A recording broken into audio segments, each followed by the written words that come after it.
Uma coisa é o resultado contabilístico de uma empresa. Outra coisa é o seu resultado para efeitos fiscais. Logo, pode-se colocar a seguinte questão: porque é que o lucro apresentado na demonstração dos resultados, que é um lucro contabilístico, é diferente do lucro para efeitos fiscais, que é um lucro tributável?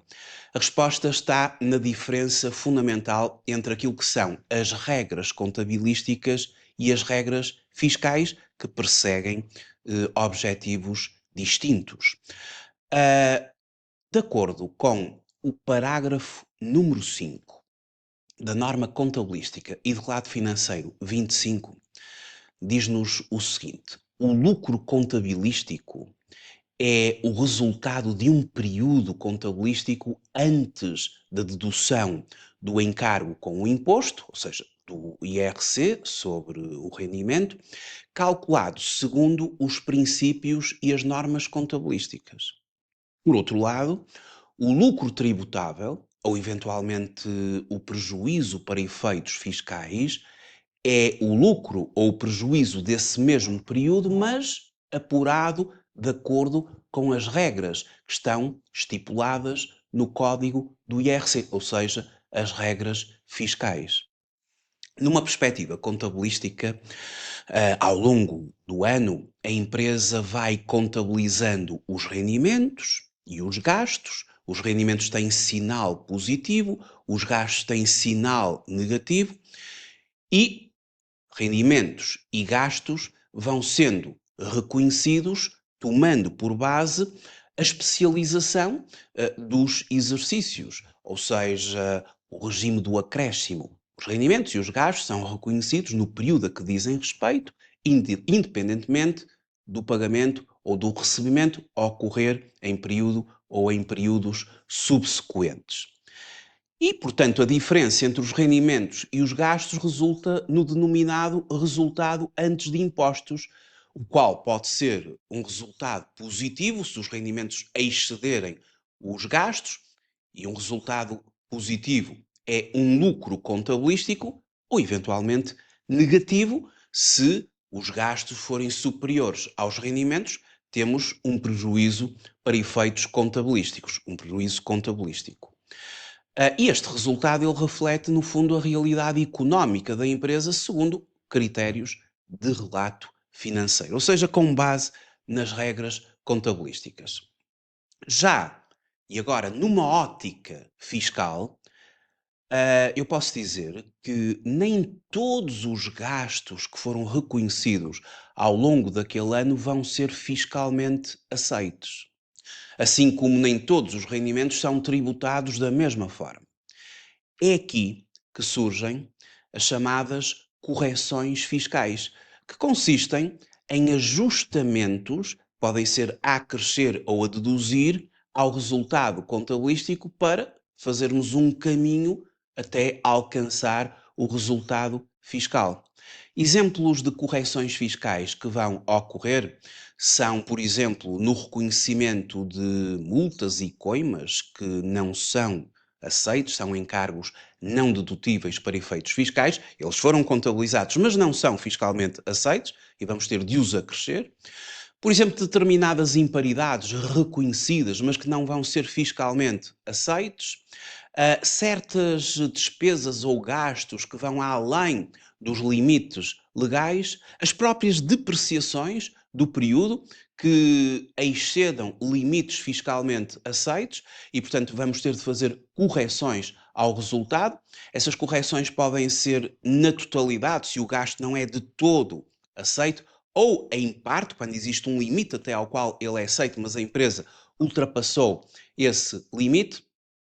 Mas também, do mesmo modo, portanto, estou aqui a falar apenas em questões a crescer e, portanto, que penalizam.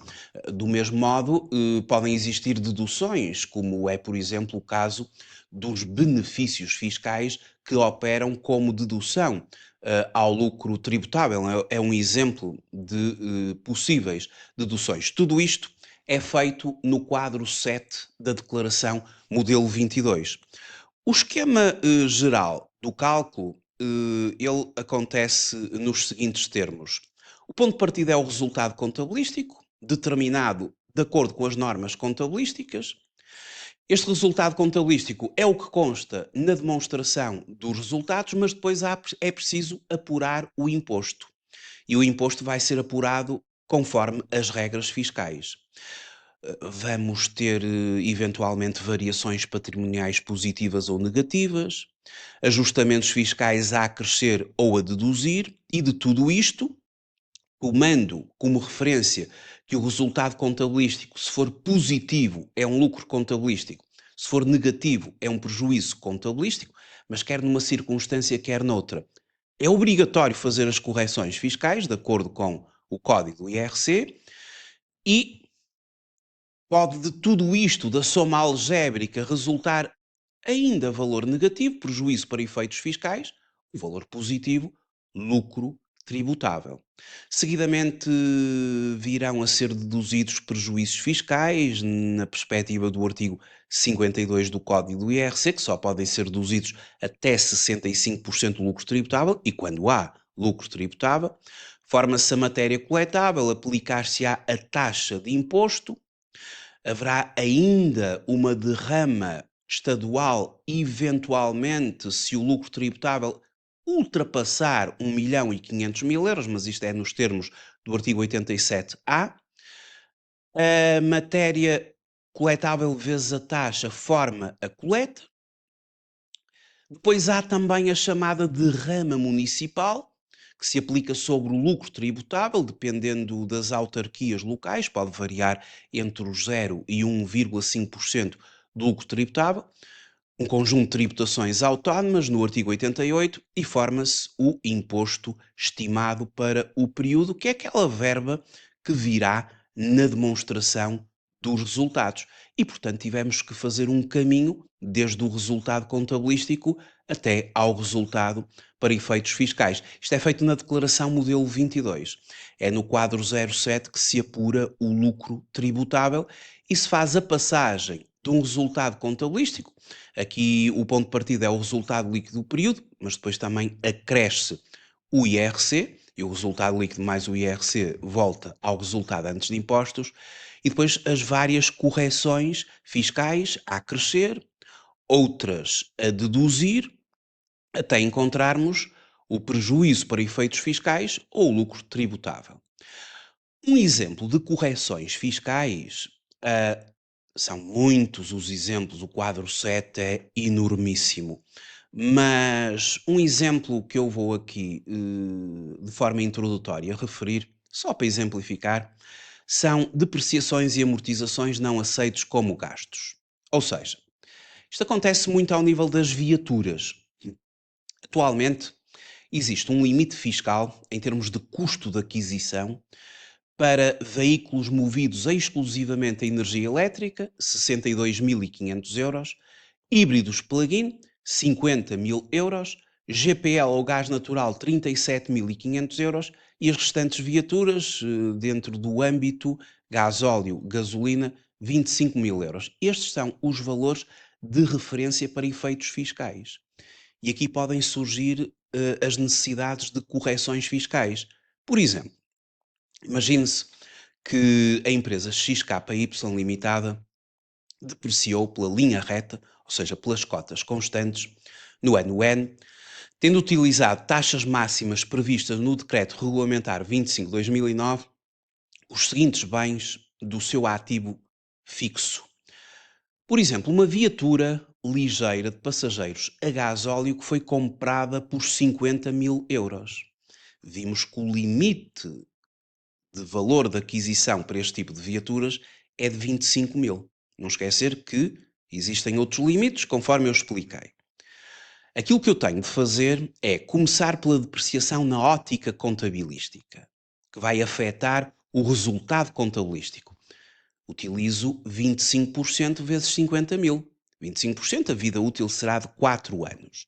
Ou seja, a depreciação contabilística é de 12.500 euros. Como é que isto vai impactar o resultado contabilístico? Porque eu vou debitar uma conta de gastos, que é a conta 64, gastos de depreciação e amortização a ativos fixos tangíveis, 642. A partir daqui vai haver um impacto já na demonstração dos resultados. Esta é uma conta de gastos e vou creditar a conta do ativo para provocar uma diminuição do ativo, ativos fixos tangíveis, depreciações acumuladas, conta 438, tudo por 12.500 euros. E a partir de agora, a minha demonstração dos resultados vai ter um impacto porque na área das depreciações e amortizações está aqui um valor maior porque tem outros valores para além desta depreciação. Mas aqui virão os 12.500 euros incluídos a subtrair. E isto vai ter impacto diminuindo os resultados contabilísticos da empresa. E como a demonstração dos resultados liga ao balanço, através do resultado líquido, no balanço o resultado líquido virá também menor, diminuindo o capital próprio. E o ativo é reduzido na respectiva depreciação, para termos a nova quantia escriturada. Portanto, no balanço verifica-se diminuição do ativo e diminuição do capital próprio por causa do resultado líquido vir menor. E, portanto, mantém-se a equação fundamental do balanço. O balanço continua equilibrado. Agora, isto é em termos contabilísticos. Mas em termos fiscais, este gasto de 12.500 euros, que eu chamo-lhe então a depreciação contabilística, não vai ser de todo, ou em parte, e no caso em parte, aceite. Porque a empresa vai ter de fazer o seguinte: uma coisa é a depreciação contabilística, outra coisa é a depreciação fiscal. E só pode ser feita até 25.000 euros em termos de valor de aquisição. Ou seja, a empresa contabiliza 12.500 euros, mas fiscalmente só é aceite 25% de 25.000. Há uma diferença entre a depreciação contabilística e a depreciação fiscal de 6.250 euros, a qual terá de ser esta diferença reposta como um ajustamento fiscal a crescer no quadro 7, no campo 719, em depreciações e amortizações não aceitos como gastos. E, portanto, este é meramente um exemplo de uma correção fiscal. São muitos, não é? Os do quadro 7 da Declaração Modelo 22. Também estas diferenças entre a contabilidade e a fiscalidade vão ficar expressas naquilo que é a taxa efetiva de IRC da empresa.